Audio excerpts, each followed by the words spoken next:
What's up, YugiTube? This is Galaxy Stream here, and I'm here with my promised deck profile of my newest build of Fire Kings for everybody. Before I get into that, I want to give a shout out to Sophie the Token Girl. She made these amazing tokens for me and my team. Here's 4 of them right here to show off. We have our first designed, the Team NFC. Yours truly, with Stardust and Phalanx. My best friend and co-captain, Yellow Thunder, with his Quillbolt Hedgehogs, rocking them drums. And then our fashion design of Team of Patrick. You'll see these on our shirts and upcoming hats. If you guys like them, please go find her on YouTube or Facebook. She does amazing work. If you'd also like us to give these away as prizes, we can sign them and mail them out to you as prizes. We're going to have more of these come in, and we will have these on us. Not at this coming Nationals, but next format we will carry some more of these on us. So let's get into the deck profile, shall we? Start off with your 3 Grunics. I'm still a fan of 3 because those times you do open up 2 in your hand, you still want to have Onslaught as live as possible, or sometimes you just want to run over the big man. So it's always good to have 1 in the deck, and having 3 is the most optimal to do that. 3 Yaksha, standard, and 3 Barong. You're 1 of Wolfbark. You're 1 of Bear. And now, in the last video that I ended up deleting, I was playing Card D. I didn't like that. I mean, granted, Card D does give you a good +1. However, the format just didn't call for it. And so instead, the last 2 monsters of the deck are 2 Traptrix Mermello. I love this card. Later on in this game, I'll explain why this card single-handedly made this deck where it is right now. On to the spells. That is only 13 monsters, by the way. This is an extremely low monster count. On to the spells. Your 3 Onslaught. Still 2 Circle. 3 Tenki. Your triple Upstart Goblin. Your 1 of Rekindling. Your 1 of Soul Charge. And then 1 of Mind Control. Love this card right now. A lot of major player decks run a lot of 4 stars. And then lastly, your 1 Dark Hole and your 2 MSDs. On to the traps. 1 of Solemn Warning. Your Bottomless. And your Torrential. Next, I was playing Mirror Force. I'm playing 2-Dimensional Prison. They just are a little bit better right now. No need to get greedy in this format. Most decks this format are just 1-of decks, and the ones that do go faster, Mirror Force really doesn't affect them a whole too much. And next we have 2 Traptrix Trap Hole Nightmares. One reason why Mermello is so good is it searches this out, but this card is single-handedly allows you to, instead of purposely play minus, you don't have to fear Exciton when you go away from your Fire King plays and you start going for your XYZ plays. It is a 1 card out. This stops 101. It forces your opponent to play around it, and I really, really like it. It also makes Geargigan X miss its timing. So if you don't see Mermello, but you're top decking this is still a very good card, especially against Lightsworn Rulers. They drop JD, and if they don't want to activate the effect of that turn, I mean, you're probably going to survive then. So that's all you need to do, and it does its job that way. Next, and I'm really sorry, one of these is common, but 2 Breakthrough Skill. Just better overall right now. Just for the fact of, I mean, it's your turn, negate, double negate. It's really, really good right now. And the 1 Gen Shift still. Let's go over into the extra deck. Give off Sophie's tokens one more time.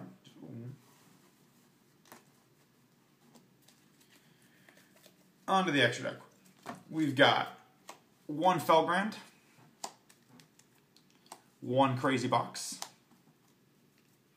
1 Kakasuchi. This card I go into quite a bit with the hands. 1 Kergorgon. This is probably one of my more favorite cards right now. I have been going into it a lot. At my locals yesterday, I played against Lightsworn Rulers round 2. And I was, game 2, I had Light Imprisoning Mirror up and some good back row, a couple face-up MSTs, and I was able to, I played Mermello, got his +1, mind-controlled a Raiden, and then made Kergorgan. And just for the fact of, if they try to MST my Light Imprisoning Mirror, I could redirect the target to one of my dead Tenkies. So this card is very, very versatile in the right hands. Also, it ended up saving me the game later on, too, when I went for the 101 to steal a JD, and I was able to keep my Kergorgan on the field, made 101, went to take it, he breakthrough skilled me, I chained Kergorgan, and negated his own Judgment Dragon. Next, number 103, Ragnar Zero. Pluses are always good. 2, Brotherhood of the Fire Fist Tiger King. Probably the best card in the extra deck. It's what you go into almost every time. 1, Black Ship. 2, 101s. If anyone has another first ed ulti they'd love to swap me, I'll give them, like, if they want to see me at Nationals, love to swap you for an ulti. I'll even throw you the $5. 2, Diamond Dyer. Card is just too good. It's one of the few ones you go into a lot. Exiton. 1 Dweller. And then lastly, your Cowboy. Now, let's get into the sideboard. The sideboard was definitely switched up a little bit. It's still somewhat the same. However, I decided that the format needed to be more summon stopping power, and the biggest threats out there were Lightsworn Rulers and Mermails with these bigger monsters, and Geargia themselves, the deck has a pretty decent matchup. You just have to play your cards right. Now, so this is what I've got. I've got 3 Max C for those decks that are faster, such as Mermails are faster than us. I don't really go with Lightsworn Rulers on this one, but you can definitely make good calls on this. Definitely Evil Swarm, or not Evil Swarm, Infernity, Mermail, Madolche. There's plenty of cards of this. This card is going to definitely see some play. Your 1 Gorilla, still probably the best card in the side deck. The 3rd MST. 2 Forbidden Chalice. This card is very good. Against the Geargia matchup, one thing that I would recommend players doing is make their deck work against you. So what I do is I'm signing 2 Chalices for the main reason of its extra negation against certain decks, as well as it makes 103 more live, and this is the biggest one. Because it affects stats, you can do it during the damage calculation. So let's say you're playing Geargia, you're going to take out your 2 breakthrough skills for these. You attack into that face-down armor, it flips face-up, and then from your hand you can Chalice it, or from field, Chalice it, it'll lose the effect, and then it will die. So, very, very good card on this one. I really like this format, especially against Sylvans, too. Sylvans, they have that Rose Archer that stops traps, so use this instead of Breakthrough Skill if you start seeing that. 2 more Forbidden cards for the last spells. 2 Forbidden Lance, just amazing. Always been one of my favorite cards. Next, 2 Deep Dark Trap Holes. This card is so good against the Lightsworn Ruler matchup.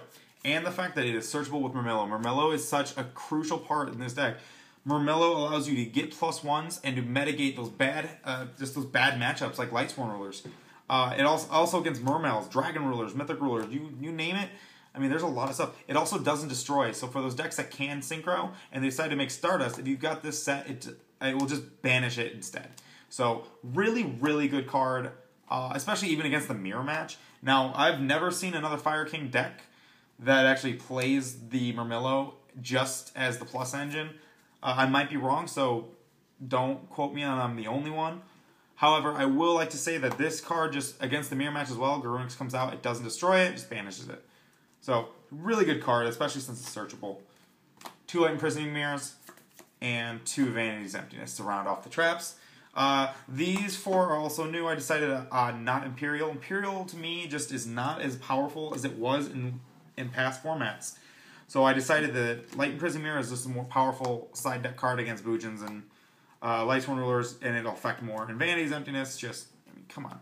It's one of the best trap cards to ever be realized. So that's it for the deck profile. Mermello, I'm going to get back to it on this one. The worst case why I like this over the card D. Once again, let's go over the fact of what the deck does. Of what it can do.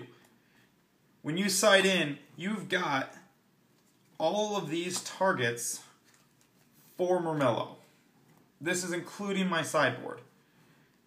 Then, the card that's absolutely awful, but the deck must run, is Soul Charge. If you have 1 to 2 Mermellos, you can make powerful Exceed plays as well as getting plus pops. So it makes it very good. And worst case scenario, even if you've gone through all of your trap pulls, it's a top deck 4-star. A level 4 monster in this deck is so crucial because you just gotta make something legit. And then lastly is it combos off amazing with the Mind Control. You play a deck that plays a lot of 4s, summon Mermello, search, get a plus, take their monster, and then make another monster and plus more with that. So this is why I decided to do this. I really hope you guys like this deck profile. Please comment, rate, subscribe. I would like to also announce the winner of the contest for our pack of the last video, and it is Justin Criveo. I hope I pronounced that right. So please get a hold of me, send me all your information, and I will get you your pack. So thanks for watching, guys. This is Galaxy Stream with Team No Fat Chicks. Have a great weekend, everybody, and I'll see you at Nationals.